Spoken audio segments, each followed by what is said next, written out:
నారాయణ గారిది మాత్రం నారా చంద్రబాబు నాయుడు గారిది మాత్రం 2 బ్లాక్ అయి ఉంటాయి. ఎందుకు? ఏంటి కదా?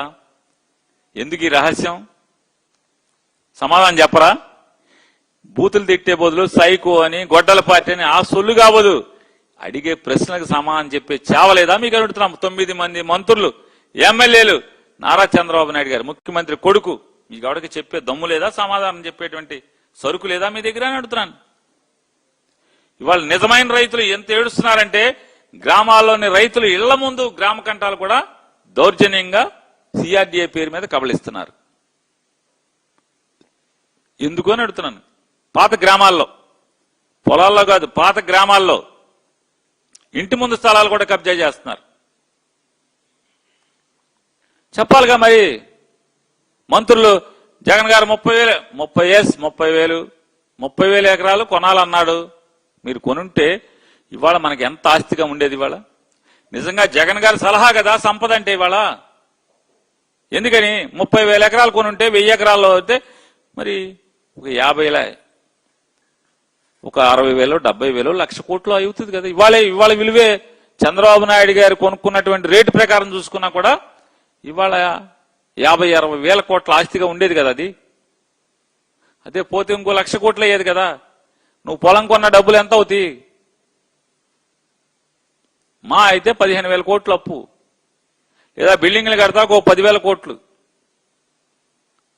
అరే హైదరాబాద్ లో 600-700 కోట్లతో అయిపోయింది. లేదా పార్లమెంట్ 1000 కోట్లతో పార్లమెంట్ అయిపోయింది, 1000-1200 కోట్లతో. ఢిల్లీ పార్లమెంట్ అయిపోయింది కొత్తది. మరి ఇంత దోచుకుంటా మీరు ఇవాళ ఎంత సంపదగా ఉండేది. జగన్ చెప్పింది అదే కదా. జగన్ గారు చెప్పింది సంపద సృష్టించమని అదే. జగన్ సలహాను ఉంటే ఇవాళ ఆంధ్ర రాష్ట్రానికి 1,00,000 కోట్ల సంపద ఉండేది కదా.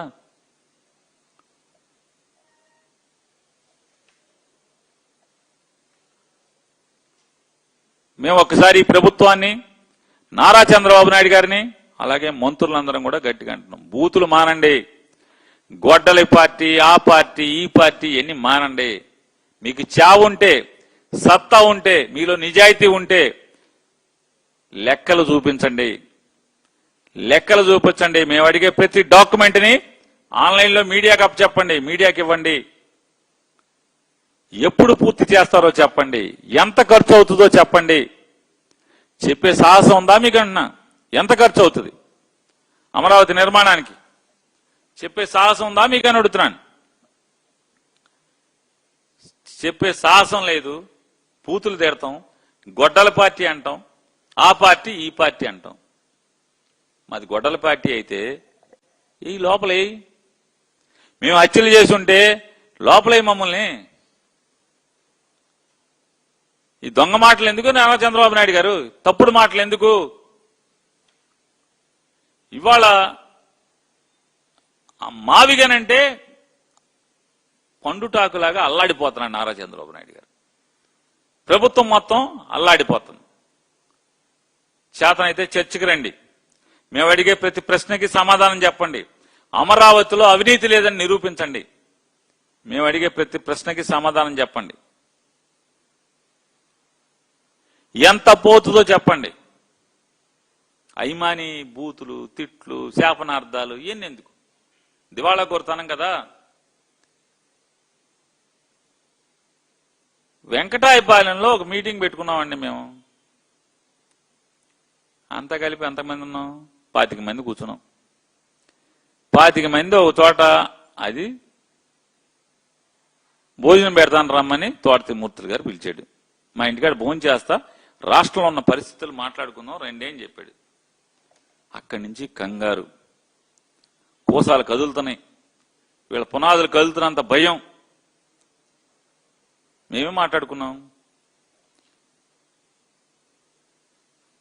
అంటే ఆంధ్రజ్యోతి రాధాకృష్ణ గారు రాస్తాడు, కాపుల్ని చీల్చండి, కాపుల్ని నరకండి, లేదా కాపుల్ని 2 ముక్కలు చేయండి.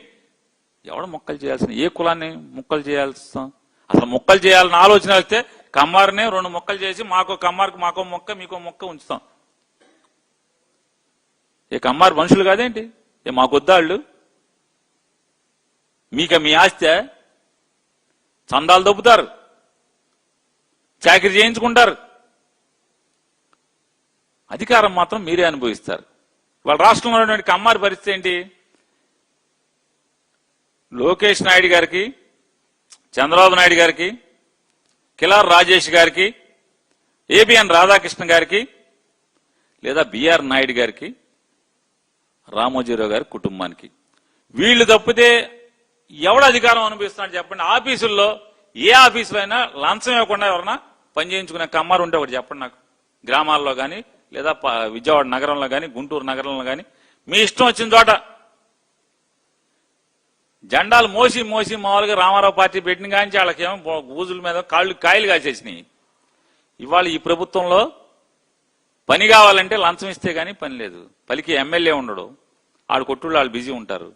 పలికే మంత్రి ఉండడు, వాళ్ళ పనిలో వాళ్ళు బిజీ, ఏరుకునే బిజీ.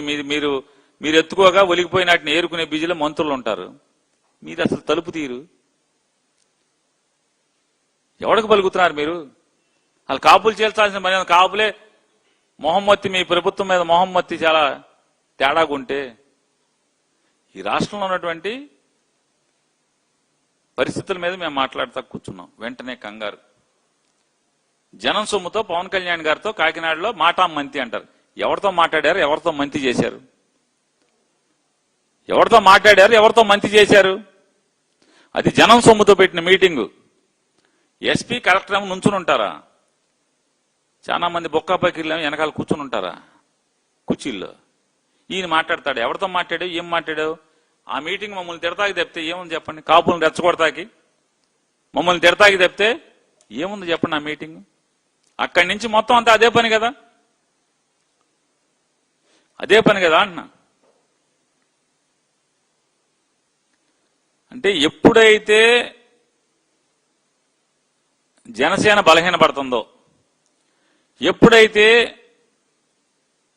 కాపు కులస్తులు తెలుగుదేశం ప్రభుత్వాన్ని దూరంగా జరిగే స్థితికి వచ్చేశారో కంగారు. ఏంటి అంటే మళ్ళీ వైఎస్ఆర్ కాంగ్రెస్ పార్టీకి జనసేన వాళ్ళకి బాగా గొడవలు పెట్టాలి, తిట్టుకోవాలి, మళ్ళీ కులం అంతా ఒకటి కింద జనసేన గొడుగు కింద వచ్చేయాలి.